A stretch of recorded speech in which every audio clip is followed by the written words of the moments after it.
Dünya özünün adaq tınıqlarida. Qiyomatning cho'ng kichik alomatlari. Avtori doktor Muhammad Al-Arifi. Tarjima qilguvchi Sajiya tarjima mahoratini o'stirish sinfi o'quvchilari. Muharriri doktor Abdul Aziz Rahmatullah A9. Korrektori Abduvali Abliz Muhammad Barat. Loyihaligüchi A Aqhon. Nashr qilguvchi Sajiya Islom tadqiqot markazi. 75-76. Ayollarning ko'payib, erlarning aziyib ketishi. Zaman ahırda ayollarning ko'payib, erlarning aziyib ketishi qiyomatning alomatlaridandir. Ba'zilar ayollarning ko'payib ketishining sababi bo'lsa, urushlarning ko'p yuz berishiga sabab bo'ladigan fitnalardir. Chunki urushni asosan erlar qiladi, ayollar qilmaydi degan. Yana ba'zilar bu nurg'un ayollar asir ilinib, bir netchilgan ayollarga ega bo'ladigan fatihlarga ishoratdir degan. Imom Ibn Hajar mundaq degan. Shunisi aniqki, haqiqatan ayollarning ko'payib ketishi faqat qiyomatning bir alomatidir. Buning Alloh taolaning zaman oxirida qizlarning ko'p tug'ilishi va o'g'illarning oz tug'ilishini taqdir qilishidan boshqa sababi bo'lmasa kerak. Anas radhiyallohu anhu rivoyat qiladiki, payg'ambar sallallohu alayhi va sallam mundoq degan: "Bular qiyomatning alomatlaridandir. Ilmning ko'tarilib ketib, nadonlikning, jahillikning avj olib ketishi, zinoning oshkora qilinadigan, aroq sharoblarning oshkora ichiladigan, erlar azlab, ayollarning ko'payib, hatto 50 ayolning turmushiga bir er kishi ega bo'ladigan bo'lib ketishi." Yana bir rivoyatda zinoning oshkora qilinadigan bo'lib ketishi, erlar azlab, ayollarning ko'payib ketishi deb kelgan. Umuman bugungi dunyodagi o'g'il qizlarning tug'ilish nisbati bilan ayollarning soni to'g'risidagi nupuzli statistikalarni mulohaza qilib boqqan odam bu alomatning bizning zamonimizda oshkora bo'lganligini bayqaydi. 77. Zinoning ochiq oshkora qilinadigan bo'lib ketishi. Payg'ambar sallallohu alayhi va sallam er kishining ayol kishi bilan yo'lning o'ttirsidila ochiq oshkora zino qiladigan darajada zinoning ochiq oshkora qilinadigan bo'lib ketishini qiyomatning alomatlaridan deb xabar bergan. Abu Hurayra radhiyallohu anhudan rivoyat qilindiki, payg'ambar sallallohu alayhi va sallam mundaq degan: Allohdan bir narsa tilaydigan birmi kishi qolmog'icha ayol kishi ko'p kunduzda yo'lning o'ttirsidila ochiq oshkora zino qilinsa, hech kim uni ayblamaydigan va o'zgartmaydigan bo'lib ketmaguncha qiyomat qoyim bo'lmaydi. U kunlarda kishilarning eng yaxshisi ma'u ayolni yo'lning sal chetiga achiqsanglarchu deb qo'ydiganlar bo'ladi. Undaq kishi sizlarning oranglardagi Abu Bakr bilan Umarda kishilardir. Payg'ambar sallallohu alayhi va sallam yana mundaq degan: "Bular qiyomatning alomatlaridandir. Ilmning ko'tarilib ketib, nadonlikning avj olib ketishi, aroq sharoblarning oshkora ichiladigan, zinoning oshkora qilinadigan bo'lib ketishi." Yana bir rivoyatda zinoning oshkora qilinadigan bo'lib ketishi, erlar azlab, ayollarning ko'payib ketishi deb kelgan.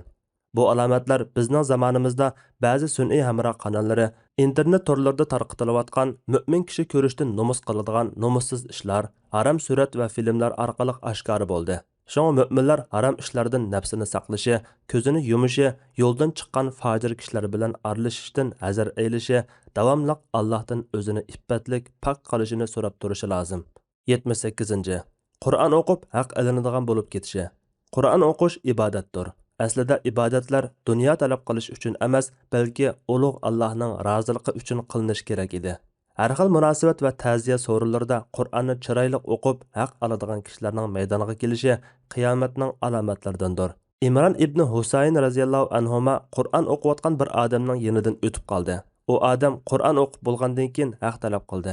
Shuning bilan Imron radhiyallohu anhu: "Biz albatta Allohning igdorchiligidamiz. Cho'qim Allohning dargohiga qaytamiz" deb bo'lgandan keyin men payg'ambar sallallohu alayhi va sallamning mundaq deganligini anglagan edim dedi.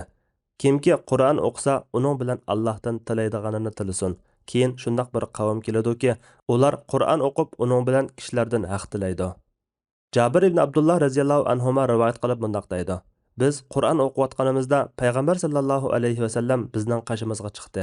Aramizda arabiylarmi, ajamlarmi bor edi. Payg'ambar sallallohu alayhi va sallam mundaq dedi: "O'qinglar, hammanglarning qiroati yaxshi ekan." Keyincha shundaq bir qavm keladiki, Qur'onni xuddi o'qni ruslagandek ruslab, ravurus o'qib ketadi.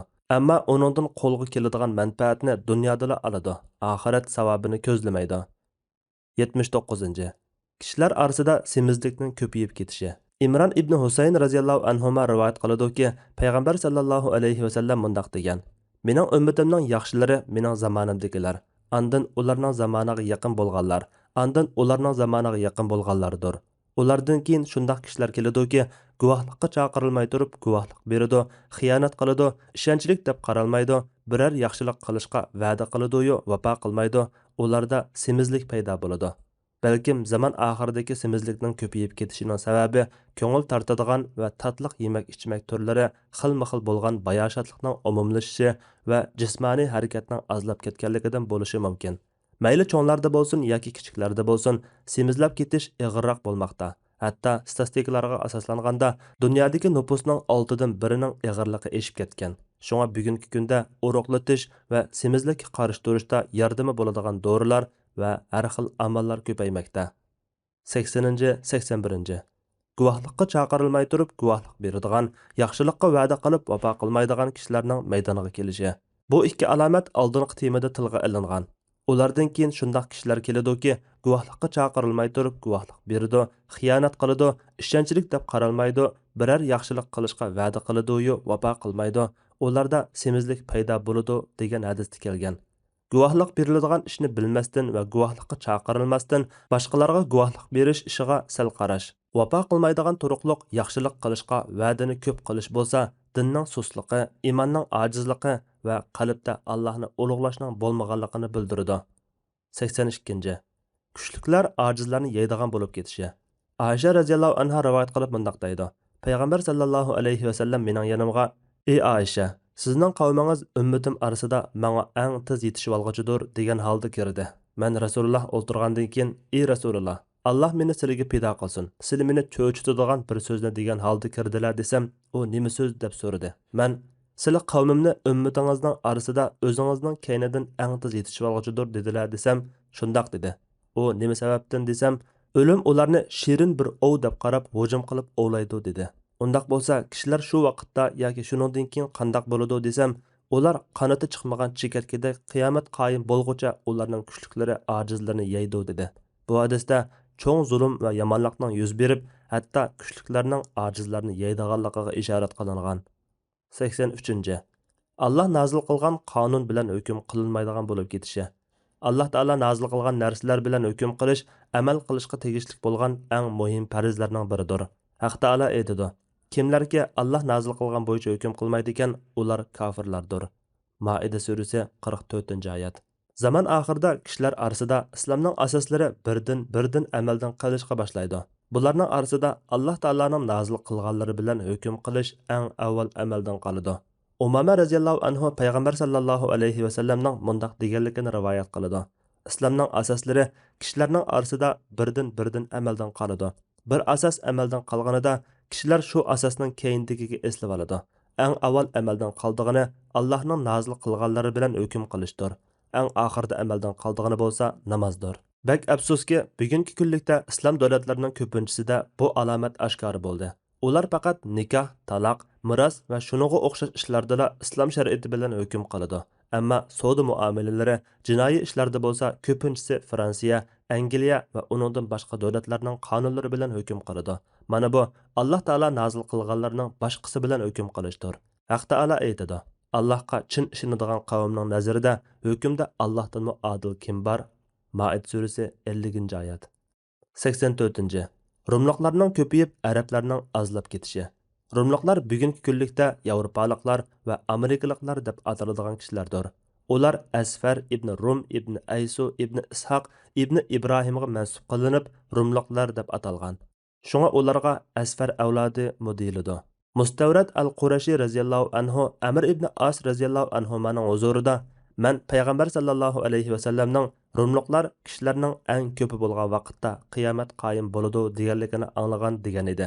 Amr ibn As radhiyallohu anhu uningga "Bilib so'zlayapsan" deganda u "Men payg'ambar sallallohu alayhi va sallamdan anglaganni da'vataman" dedi. Andin Amr ibn As radhiyallohu anhu mundaq dedi: "Undaq degan bo'lsang, ularda mundaq 4 turli xislat bor. Birinchisi, fitna zamonida eng tamkin bo'lg'uchilardir. Ikkinchisi, ular musibatdan keyin eng tez asliga kelalaydiganlardir. Uchinchisi, chekinib turib qayturma hujumni eng tez qiladigan kishilardir. To'rtinchisi, miskin, fiqir va ojizlarga eng yaxshilik qilg'uchilardir. Shundaq yaxshi 5-chi bir sifati borki, ular podshohlarning zulmiga hargiz sukut qilmaydigan kishilardir." Ummu Sharik radhiyallohu anha rivoyat qilib mundaq deydi: Men payg'ambar sallallohu alayhi vasallamning kishilar dajjoldan tog'larga qarab qochidi deganligini anglab u zotdan ey rasululloh u chog'da arablar qayerda bo'ladi deb so'ragan edim rasululloh ular bak oz deb javob bergan edi. Ba'zi olimlar rumliqlar kishilarning eng ko'pi bo'lishi deganligini ingliz tilining tarqalib arab tilini tashlashning boshlanishiga ishoratdir deb qaragan. 85. Kishilarning qo'lida mol dunyoning eshib teshib ketishi. Musulmonlar payg'ambar sallallohu alayhi vasallam bilan orqa-orqadan bir qancha yil jafoliq turmush va qattiq qiyinchilikda yashadi. Hatto payg'ambar sallallohu alayhi vasallamning uyida oylab o't yoqilmaydi. Payg'ambar sallallohu alayhi vasallamning tamoqi faqat xurmo bilan suv edi. Payg'ambar sallallohu alayhi vasallam sahobalariga ahvolning o'zgaradiganligini, molning ko'payib, hatto bir odamning malining zakatini elib bir oy mangsimi kishilarning uninga hojati bo'lmaganlikdan oladigan odam topolmay qoldiganligini qiyomatning alomatlaridan deb so'zlab bergan edi. Abu Hurayra radhiyallohu anhu rivoyat qiladiki, payg'ambar sallallohu alayhi vasallam bundoq degan: Aranglarda mol dunyo eshib teshib, boylar zakot beradigan kishilarni topolmay, zakatini kimga tanglasa tanglangan odam mening buningga ehtiyojim yo'q demigicha qiyomat qoyim bo'lmaydi. Abu Musa al-Ash'ari radhiyallohu anhu rivoyat qiladiki, payg'ambar sallallohu alayhi vasallam bundoq degan: Kishilarga shundoq bir zamon keladiki, bir odam sadiqa qilish uchun oltinni ko'tarib yurib, uni oladigan bir odam topolmaydi. Olimlar bu alomatning yuz berib bo'lgan bo'lmaganligi haqida o'xshamagan ko'z qarashlarda bo'lgan. Ba'zilar bundoq degan: Bu alomat sahobalar davrida ko'p fatihlar yuz berib, Paris va Rumliqlarning mollarini g'animat olish orqali amaliylashish bo'lgan.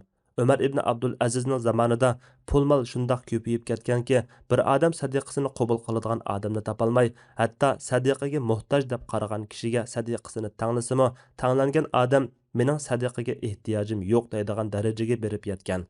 Yana ba'zilar bundoq degan: Bu alomat zaman oxirida yuz beradi. Payg'ambar sallallohu alayhi vasallam bu alomatdan Mahdiyning zamonidagi mol dunyoning ko'payishini ishorat qilgan bo'lishi mumkin. Mahdiyning zamonida mol dunyo shundoq ko'payib ketadiki, bir odam pul-mili nihoyat ko'p bo'lganlikdan oltin kumushni sanamasdan va hisoblamasdan kishilarga beradi. Said al-Jariri rivoyat qiladiki, Abu Nazara mundoq deydi: Biz Jabir radhiyallohu anhuning yanida o'ltiratdik. Jabir radhiyallohu anhu dediki, payg'ambar sallallohu alayhi vasallam mening ummatimning oxirgi davrlarida bir xalifa maydoniga keladi. U pul-molni sanamay o'chumlabla o'lashtirib berdi degan. Said al-Jariri mundoq deydi: Men Abu Nazara bilan Abul A'laga sizlar u xalifani Umar ibn Abdul Aziz deb qaramsizlar desam, ular yo'q deb javob berdi. 86. Zaminning boyliqlarini chiqarishi. Zaman oxirida mol dunyo ko'payib, to'kma bo'lib ketadi. Yer ostidagi xazinalar chiqariladi. Mol dunyo ko'p bo'lganligi uchun kishilar uningga qiziqmaydigan bo'lib ketadi. Abu Hurayra radhiyallohu anhu rivoyat qiladiki, payg'ambar sallallohu alayhi vasallam bundoq degan: Yer o'zining bag'ridagi to'rikdak yo'g'on oltin kumushlarni qusib ustiga chiqarib etadi. Qotil kelib, men faqat mushuni deb odam o'ltirgan edim deydi. Sil rahimni uzgich kelib, men faqat mushuni deb sil rahimni uzgan edim deydi. O'g'ri kelib, faqat mushuni deb qo'lim kesilgan edi deydi. Keyin ular uni tashlab hech narsa olmasdan ketib qoladi. Navaviy rahmatullohi alayhi mundoq degan: Hadisda oltin kumushlar cho'ng va ko'p bo'lganligi uchun to'riklarga o'xshatilgan. 87, 88 va 89. Surati o'zgarib ketish, yer yutish, tosh yig'ishlarning yuz berishi. Bular zaman oxirida ba'zi kishilarga bo'ladigan jazolardandir. Shundaqla qiyomatning alomatlaridandir. Imron ibn Husayn radhiyallohu anhuma rivoyat qilib mundoq deydi: Payg'ambar sallallohu alayhi vasallam bu ummatda yer yutish, surati o'zgarib ketish va tosh yig'ishlar yuz beradi dedi. Musulmonlardan bir odam: "Ey Rasululloh, bular qachon bo'ladi?" deb so'radi. Rasululloh: "Naqshchi ayollar va chalg'u asboblar oshkora bo'lgan, aroqlar ichilgan chaqda" dedi. Kishilar yaxshilikqa buyurish va yomonlikdan to'sishdan sukut qilgan chaqda gunoh ma'siyatlar oshkora bo'lib tarqaladi. Ondan bu jazolar yuz berishi mumkin. Aisha radhiyallohu anha rivoyat qilib bundoq deydi: Payg'ambar sallallohu alayhi vasallam bu ummatning oxirida yer yutish, surati o'zgarib ketish va tosh yog'ish bo'ladi dedi. Men: "Ey Rasululloh, aramizda yaxshi kishilar bor turibmi halok bo'lamdiq?" deb so'radim. Rasululloh: "Yomon ishlar oshkora qilinadigan bo'lib ketgan chaqda shundoq bo'ladi" dedi. Payg'ambar sallallohu alayhi vasallam yana zindoqlar va taqdirni inkor qilg'uvchi kishilarga o'xshash bir qancha turli kishilarda yer yutish, surati o'zgarib ketish va tosh yig'ish qatorliq ishlarning yuz beradiganligini xabar qilgan edi. Nafi rivoyat qilib deydiki, biz Abdullah ibn Umar radhiyallohu anhumaning yanida o'ltiratdik. Bir odam kelib, "Paloni sana salom aytdi" degan edi. Abdullah uningga: Manga yetishicha u bid'at paydo qilganmish. Agar shundoq bo'lsa, mendan uningga salom aytmagan. Men payg'ambar sallallohu alayhi vasallamning mening ummatimda shakli o'zgarish va tosh yig'ish yuz berdi deganligini anglagan edim. Bu ishlar zindoqlar va taqdirni inkor qilguvchilarda bo'ladi dedi. Boshqa hadislarda zaman oxirida Ka'baga hujum qilgan qo'shinda yer yutish yuz berib, Alloh u qo'shinni boshdan oxir hammasini yerga yutqizib yetadi deb kelgan. Masalan, Qaqqa ibn Hadraning ayoli Buqayra radhiyallohu anha rivoyat qilib mundaq deydi: "Men payg'ambar sallallohu alayhi vasallamning munbar ustida turib, sizlar bir qo'shinni yaqin joyda yer yutqanligini anglasanglar, qiyomat yaqinlashib qolgan bo'ladi deganligini anglagan edim." Madinaga yaqin joyda demakchi. Bu qo'shinning ahvolining tafsiloti haqida keyin to'xtalamiz. Aniqki, bu azoblar gunoh qilguvchilarga va gunoh ma'siyatlarga sukut qilguvchilarga tushidi. Şoň musulman kishi mushu azoblarga duchor qiladigan ishlardan hazar aylish kerak. 90. Lay o'ylar bardoshlik berolmaydigan yomg'irning yig'ishi. Payg'ambar sallallohu alayhi vasallam xabar bergan qiyomatning alomatlaridan biri bo'lsa, osmondan lay va tosh o'ylar bardoshlik berolmaydigan, faqat to'gi yo'ngidan quriladigan chidirlarni bardoshlik berolmaydigan darajadagi yomg'irning yig'ishidir. Abu Hurayra radhiyallohu anhu payg'ambar sallallohu alayhi vasallamning mundaq deganligini rivoyat qilgan: Osmondan lay o'ylar bardoshlik berolmaydigan, faqat yung o'ylarla bardoshlik berolmaydigan yomg'ir yog'mog'icha qiyomat qoyim bo'lmaydi. 91. Yomg'ir yog'ib zamindan hech narsa unmasligi. Yomg'ir yog'ib zamindan hech narsa unmasligi bo'lsa, payg'ambar sallallohu alayhi vasallam xabar bergan qiyomatning alomatlaridandir. Anas radhiyallohu anhu rivoyat qiladi-ki, payg'ambar sallallohu alayhi vasallam mundaq degan: Kishilarga bir yil yomg'ir yog'ib, zamindan hech narsa unmaydigan bo'lmoqcha qiyomat qoyim bo'lmaydi. Aniqki, bu xil ahvol xuddi payg'ambar sallallohu alayhi vasallam aytgandek, zaminning barakati ketganligi uchun bo'ladi. Payg'ambar sallallohu alayhi vasallam mundaq degan: Yomg'ir yog'masligi qurg'oqchilik emas, balki haqiqiy qurg'oqchilik degan yomg'ir yig'ib zamindan hech narsa unmasligidir. 92. Arablarni butunlay tugashtirib yetadigan fitnaning yuz berishi. Payg'ambar sallallohu alayhi vasallam xabar bergan qiyomat alomatlarining biri bo'lsa, arablarga yetadigan cho'ng fitnaning yuz berishi bo'lib, u fitnada ular orasida urush va halokat ko'p bo'ladi. Abdullah ibn Amr radhiyallohu anhuma rivoyat qiladi-ki, payg'ambar sallallohu alayhi vasallam mundaq degan: Shundaq bir fitna yuz berdi-ki, u fitna arablarni butunlay tugashtirib yetadi. Uningda o'lganlar do'zaxga kiradi, u chaqda til shamshardan o'tkir bo'ladi. Uningda o'lganlar do'zaxda bo'ladi. Ular dunyo uchun urush qilib, shaytonga va havoyi havasga ergashganlik uchun do'zaxda bo'ladi. Bu urush sababli ularga azob tegishlik bo'ladi. Agar ular musulmon holda Allohni bir deb tonigan peti o'lgan bo'lsa, do'zaxda azoblansimi, do'zaxda mangu qolmaydi. Uningda o'lganlar deganda ashu fitnada qattiq ogohlantirishga qarshi chiqib urush qilgan kishilar ko'zda tutiladi. Chunki ular urush bilan dinni ustun qilish yoki zolimga qarshi turish va yoki haqda turg'uchiga yordam berishni maqsad qilmasdan, balki mol dunyo va hukmronlikni ta'ma qilib, haddidan eshish va datalashni maqsad qilgan. Tilning shamshardimi o'tkir bo'lishi urushga kuch kiritishda, urush o'tini puvlashda shamshardimi o'tkir demakchi. 93, 94 va 95. Musulmonlarga yordam berish uchun daraxtlarning so'zlishi, toshlarning so'zlishi, musulmonlarning yahudiylar bilan urush qilishi. Zaman oxirida musulmonlar yahudiylar bilan urush qiladi. Bu urushda musulmonlar g'alaba qiladi. Daraxt va toshlar zuvoniga kelib, "Ey musulmon, ey Allohning bandasi, orqamda yahudiy bor. Bu yoqqa kelib uni o'ldirgin" deydi. Daraxt va toshlar Allohning musulmonlarni qo'llaganligi va yordam berganligi uchun musulmonlar bilan hamkorlashadi. Ibn Umar radhiyallohu anhuma rivoyat qiladi-ki, payg'ambar sallallohu alayhi vasallam mundaq degan: "Sizlar yahudiylar bilan urushsizlar. Sizlar ularni mag'lub qilasizlar. Hatto tosh, ey musulmon, orqamda yahudiy bor, uni o'ldirgin" deydi. Tosh va daraxtlarning zuvonga kelib so'zlashi qiyomatning alomatlaridandir. Lekin yahudiylarning G'arqad ismli bir xil daraxti buningda mustasno bo'lib, u so'z qilmaydi. Abu Hurayra radhiyallohu anhu rivoyat qiladi-ki, payg'ambar sallallohu alayhi vasallam mundaq degan: Musulmonlar yahudiylar bilan urushmoqcha qiyomat qoyim bo'lmaydi. Musulmonlar ularni o'ldirdi. Hatto yahudiylar tosh va daraxtlarning orqasiga yushirinib oldi. Lekin tosh va daraxtlar: "Ey musulmon, orqamda yahudiy bor, bu yoqqa kelib uni o'ldirgin" deydi. Faqat G'arqad daraxti undoq demaydi, chunki u yahudiylarning daraxidir.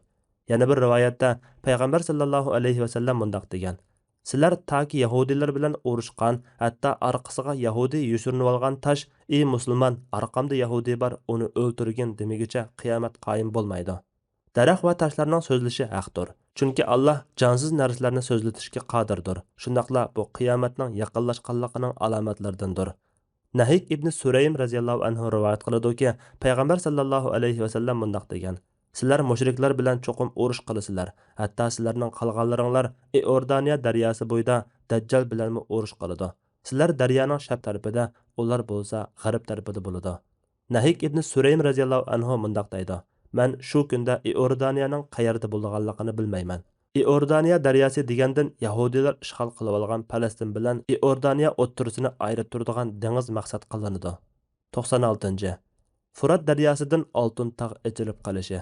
Furat daryosi hammamizga tanishliq. Uning suvi intayin ko'p. Payg'ambar sallallohu alayhi vasallam Furat daryosining suvi qurib ketib, ichilib qolganligi va suvning eqish yo'nalishining o'zgarib, insonlarga oltin tog'ning oshkora bo'ladiganligi, insonlarning ashu oltin tog'ni talishib, urushib, nurg'unlagan kishilarning o'lib ketadiganligini qiyomatning alomatlaridan deb xabar qilgan. Shundaqla bu zamonga to'g'ri kelib qolgan kishilarni fitna yoki urushga tushib qolishdan, ansirganlikdan, ashu oltin tog'dan elishdan ogohlantirgan. Abu Hurayra radhiyallohu anhu rivoyat qiladi-ki, payg'ambar sallallohu alayhi vasallam mundaq degan: Furat daryosidan oltin tog' ochilib qolib, uni talishib kishilar urushmoqcha qiyomat qoyim bo'lmaydi. Bu urushda har 100 odamdan 99'i o'lib ketadi. Ularning har biri "Menni saq qolsam" deydi.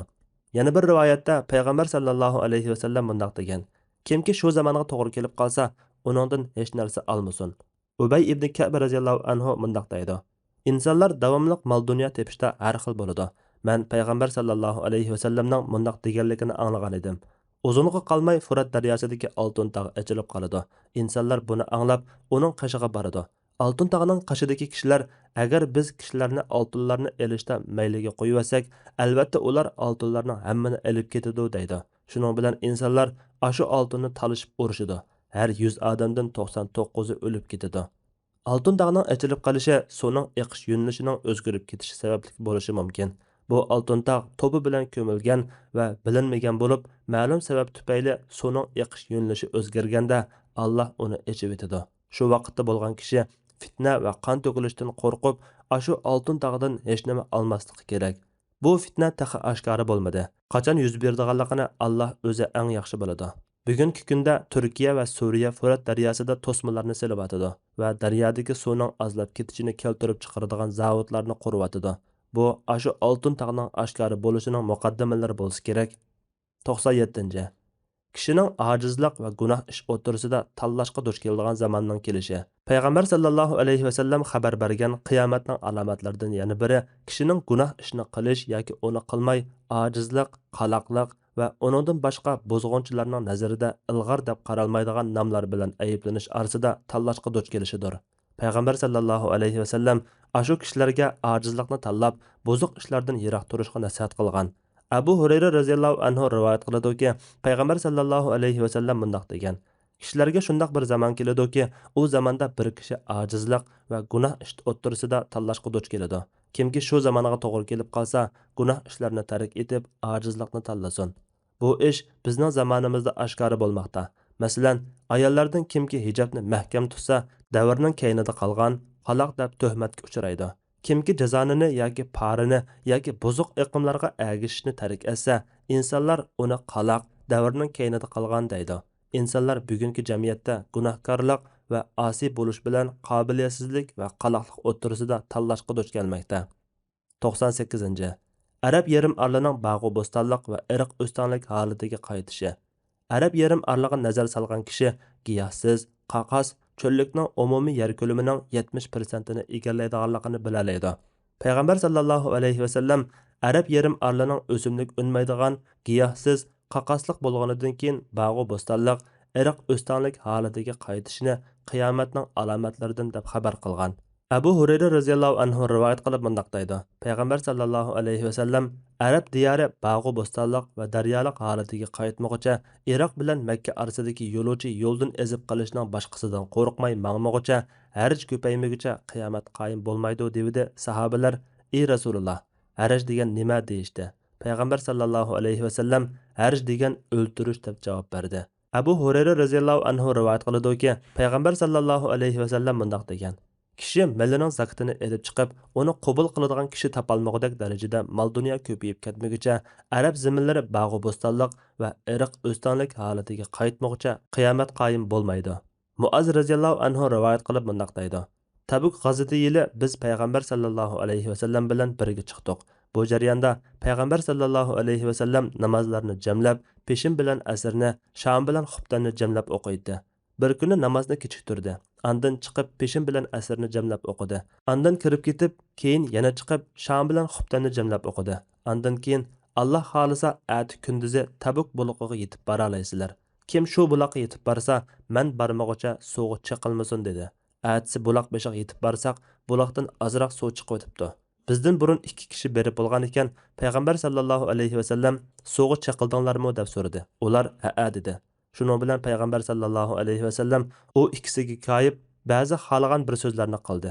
Andan keyin kishilar qo'llari bilan buloqdan az-azdan o'chumlab suv ilib bir narsaga yig'di. Payg'ambar sallallohu alayhi vasallam u suvda yuz qo'llarini yuvgandan keyin eshib qolgan suvni buloqqa to'kdi. Birdamdala buloqdan jiq suv atilib chiqishga boshladi. Hammaylar undan qong'uchi ichdi.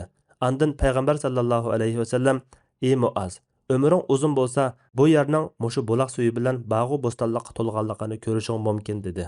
Bir bölük olimlar odatda ziroatlarning o'sishi va nurg'un yaxshiliklarga sabab bo'ladigan qor yomg'irlarini o'z ichiga olgan muzsimon yumloq shakldagi jismning arab yarim orlig'iga kelayotganligiga ishorat qilgan. Ulug' Alloh arab cho'lligini irq o'stanlari bor, to'p-tuz ketgan kangri bog'u bo'stonliklarga va soya tashlab turadigan joylarga aylantirishga qodirdir. Bu alomat taxi ko'rilmadi. Biroq bularning hammasi yaqinda yuz berdi.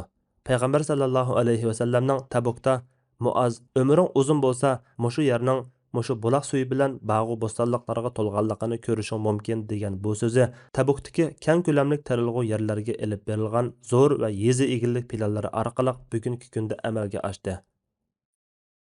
Sajiya Islom tadqiqot markazi